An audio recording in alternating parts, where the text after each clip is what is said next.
everyone, my name is Eric Hopkins, aka Joe. Welcome back to the Dragon's Den. So last night I got a chance to go check out Twisters in theaters. So I thought I'd give you a quick non-spoiler review for this film here on the channel. If you want to go check out my out of theater reaction, it's in my short list here on the channel as well. So go check that out.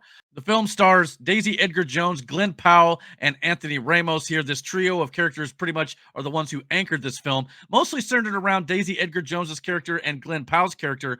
Yeah, I think all three of these actors did a very good job in this movie. The movie overall, in my opinion, is pretty much a beat for beat remake of the original Twister film in 1996 that starred Helen Hunt and Bill Paxton. However, that's not to say this movie is still not a lot of fun. It has different elements enough to where it doesn't become just a complete remake of the original film, but at the same time, there's a lot of story beats. Like at the very beginning of the movie, there's like a traumatic experience for the female character in the movie that kind of ties into her character motivations going throughout the rest of the film, obviously much like Helen Hunt's. And obviously, Glen Powell is definitely channeling Bill Paxton here, obviously, no doubt about it. He's obviously driving the red Dodge Ram, which is right out of the 1996 film, things like that. So there's a lot of elements here that are definitely like the original, but there's, like I said, there's enough new twists in regards to it to make it completely new. And this is a sequel, it's not a remake.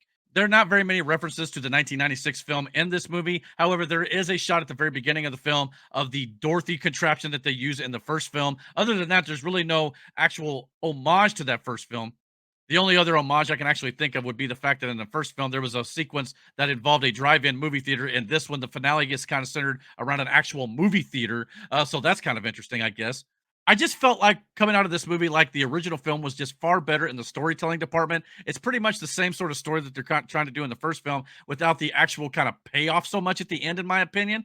That kind of took a little bit away from me in this movie. But overall, I think it's obviously the character development of Glen Powell and Daisy Edgar-Jones's character that really sells this film. They have great chemistry together on screen. I think that's what really makes the film work. So without that, it would be not nearly as good as it is. But at the same time, it was also kind of cool to see the new DCU Superman that is currently being filmed by James Gunn over there at DC Studios. That will be coming out next July. And it was, obviously, he has a very small role in this movie, but he does play a weather person that goes along the trip with them and is kind of funding at the Anthony Ramos's character and things like that. So it's just great to get a little taste of him in this movie before we get a full-on look at him come next year's Superman film in July of 2025. To me, it just felt like the CGI in this movie of the tornadoes themselves looked a lot more CGI like, unlike the original film. They actually looked more realistic, in my opinion. They were doing a lot of stuff to kind of make the clouds move certain ways and things, and you could clearly tell it's done with CGI effects.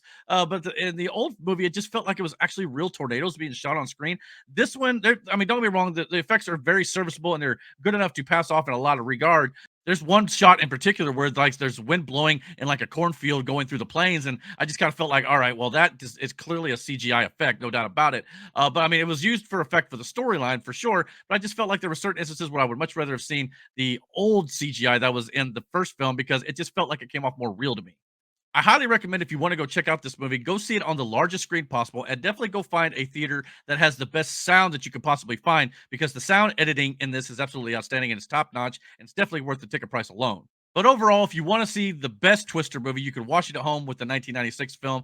To me, that is always going to be the bar to you're going to have to cross here. However, this film does leave open the possibility of a potential third film, maybe if they choose to go that route, depending on how much money they make at the box office. But if nothing else, it's definitely a worthy entry in the summer movie season that'll kind of tide you over until Deadpool and Wolverine hits next week here in theaters as well. But comment below, let me know what you guys think. I'll give this movie kind of a solid 6 out of 10. Let me know what you guys think about this in the comments section down below. And don't forget to hit that like and subscribe button. And until my next video, guys, take care and God bless.